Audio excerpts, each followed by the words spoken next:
Okay, I'll stop playing with the science equipment now, but I'm not letting this balloon go because it helped me figure out a life or death science question today, so I'm going to keep it very close by. I will share the answer to this life or death science question with you very soon, but first we need to review what we have learned about air pressure so far. First of all, we've learned that air can exert pressure. In fact, Mr. Lee demonstrated this really well in his video about Bernoulli's principle, where he showed us that faster moving air has less pressure than slower moving air. So thinking about air pressure just got me wondering, if air exerts pressure, and I know air's everywhere, I wonder how much pressure our atmosphere exerts on us.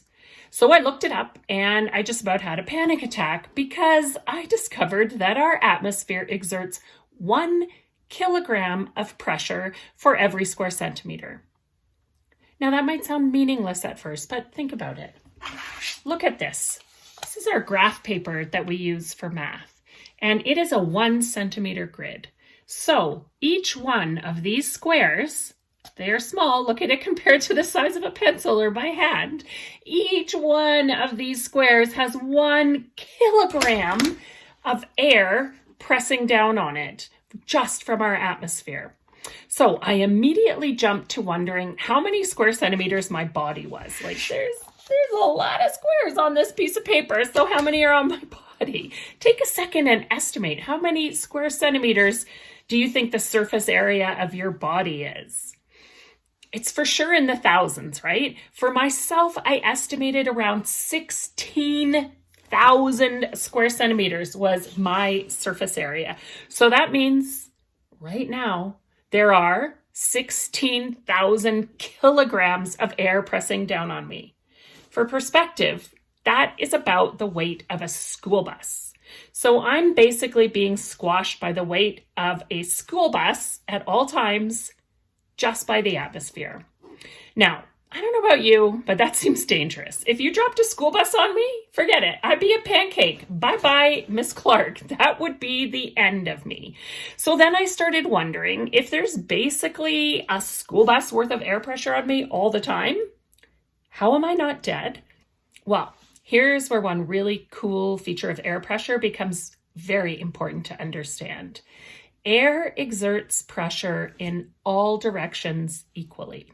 Let's look at my beloved balloon again, okay? When I blew it up, I was exerting pressure with force in one direction. So I was exerting air pressure forcefully in one direction, but the balloon expanded equally in all directions. And that's because each air molecule inside the air balloon is exerting pressure equally in all directions. So the balloon expanded equally in all directions, despite the fact that I was blowing in one direction only. So you may be saying, well, that is great for the balloon, Miss Clark, but that doesn't explain what's saving us from being crushed by our own atmosphere. But actually, it does. Because you see, you and I are not all that different from this balloon here. We all have air inside of us. Fill up your lungs right now and feel the air. And because of that, there's pretty much just as much pressure inside our bodies pressing outward as there is air pressure outside our bodies pushing inward.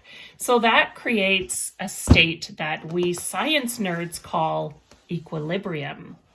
And equilibrium is just a word that means two forces are equally balanced. So let's recap. What did I learn today? I learned that I'm strong enough to hold up a school bus. Okay, maybe I'm not personally strong enough, but thanks to equilibrium, the pressure inside my body keeps me from being crushed by the pressure of basically a school bus that is being exerted on me by the atmosphere. And a balloon helped me figure all that out. Pretty cool, huh?